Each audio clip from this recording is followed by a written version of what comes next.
सिद्धि की शादी के बाद वो ससुराल चली जाती है। पीछे रह जाती है भाभी रानी। सिद्धि के ससुराल जाते ही भाभी कहती है, अरे वाह जी वाह, सारे कपड़े मेरे। हाय रे पैंट, अरे वाह वाह, मजा आ जाएगा। अरे ये सिद्धि की अलमारी के सामने खड़े होकर क्या बड़बड़ा रही है? जाकर देख मेहमानों को विदाई की मिठाई मिली कि नहीं। अब हाँ माँ जी, क्यों नहीं, लेकिन पहले कपड़े तो बदल लूं। अब रानी आ जाती है सिद्धि के उन कपड़ों में जो वो ससुराल जाने से पहले घर छोड़ जाती है। अरे रानी, कुछ दिन रुक जाती। अरे ये तो सिद्धि बिटिया को मैंने ही दिया था, बड़ा ही फबता था उस पर, तुझ पर तो कुछ खास नहीं लग रहा। अब वो ना मेरे सारे कपड़े गीले थे तो सोचा पहन लूं। वैसे भी सिद्धि को कौन सा भी पुराने आउटडेटेड कपड़ों को पहनना है। वैसे भी ये सूट तो मैंने तभी पहना था, वैसे खास है भी नहीं ये। हाँ ठीक है, लेकिन ना मेरी सिद्धि पर तो जमता था। सारे मेहमान चले जाते हैं और सिद्धि ससुराल से मायके पहली बार आती है। अपना घर, अपना कमरा, अपनी अलमारी। ये बोलकर जैसे ही सिद्धि अलमारी खोलती है तो सामने उसके कपड़ों की जगह कुछ और ही रखा होता है। माँ, ओ माँ, जरा कमरे में तो आना। सास और रानी वहां पहुंच जाते हैं। रानी ने पहनी होती है सिद्धि की जींस और टी शर्ट। अरे भाभी, ये क्या? ये तो मेरी बड़ी ही महंगी टी शर्ट है, इसे आपने घर में क्यों पहनी है? अरे बहुत मिलती है दीदी ये चौक की मार्केट में, 150 में। ओ भाभी प्लीज, ये एरोपोस्टल है, 2000 की एक टी शर्ट। ओहो, 2000 में तो दीदी 4 साड़ी आ जाए। अब क्या बोलूं? भाभी, ये मेरी अलमारी में छोटू के कपड़े, तो मेरे कपड़े कहाँ हैं? मेरी अलमारी में?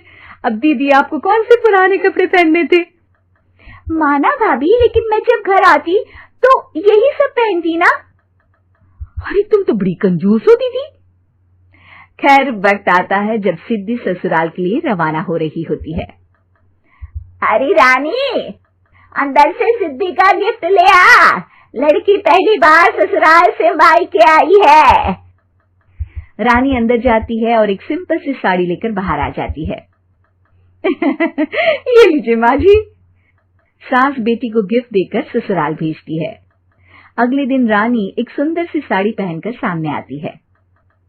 अरे रानी, ये तो वो साड़ी है जो मैंने सिद्धि को देने के लिए दी थी जब वो ससुराल ले जाती, लेकिन ये तूने कैसे पहन ली?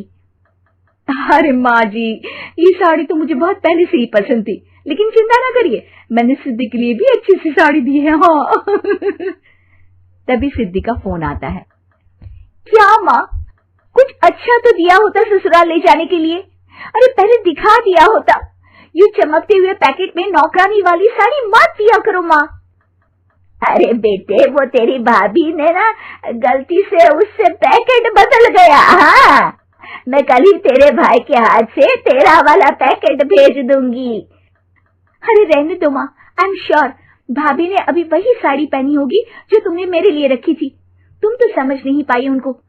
खैर छोड़ो, मैं ज्यादा बोलती अच्छी नहीं लगती, रहने दो, आपको उन्हीं के साथ रहना है, फिर बात करेंगे। सास को रानी पर गुस्सा आ जाता है। वो उसके कमरे में जाती है जहाँ वो शादी का एल्बम देख रही होती है।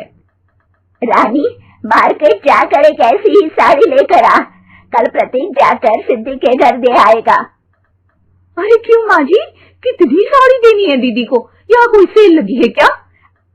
अरे चुप कर, मेरे बेटी के हिस्से की साड़ी खुद पहन ली, अब ज्यादा ज्ञान बांट रही है। एक दिन सिद्धि का फोन आता है। माँ, मेरी सास ने आप सबको खाने पर बुलाया है। सारे लोग सिद्धि के ससुराल पहुंचते हैं। खाना खाकर वो लोग निकल रहे होते हैं कि सिद्धि की सास सभी को गिफ्ट देती है। अरे बहन जी, बेटी के घर का खाना खा लिया, यही बहुत है, जो आप ऊपर से गिफ्ट भी दे रही है। अरे बहन जी, आप भी कहाँ इन बातों पर विश्वास कर रही हैं। सास सभी को गिफ्ट देती है, लेकिन रानी को जो साड़ी देती है वो अजीब सी हरे रंग की लाल रंग के बड़ी छाप वाली होती है। अरे छी, ये कौन पहनेगा? सासू माँ को तो जरी वाली इतनी सुंदर, और मेरे लिए ये नौकरानी वाली। अरे भाभी, दरअसल मैं जब भी घर आती थी आप वापसी में ऐसी ही साड़ी देती थी ना, तो माँ ने सोचा कि आपको आपकी पसंद की ही साड़ी क्यों ना दी जाए।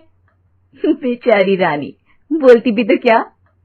सिद्धि और सास रानी का चेहरा देखकर हंसने लगती है, तो रानी समझ जाती है कि अपने ही बिछाए जाल में वो फंस चुकी है।